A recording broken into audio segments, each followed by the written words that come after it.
প্রিয় দেশবাসী, সকল জনগণ মিলে যদি মুক্তিযুদ্ধের পক্ষে সকল শক্তি একত্রিত হয়ে একটি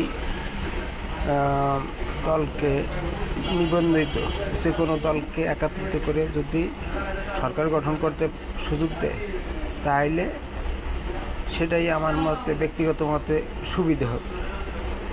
কারণ মুক্তিযোদ্ধার জন্য লাল সবুজের পতাকা পাইছে, অতএব মুক্তিযুদ্ধের পক্ষে।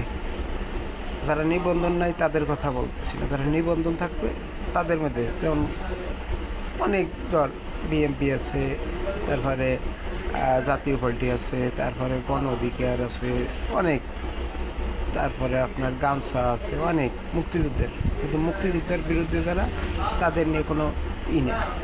আমার ব্যক্তিগত মতামত, এখন আপনাদের মতামত সেগুলো শেয়ার, লাইক, কমেন্টের ভিতরে জানান, জানতে চাই।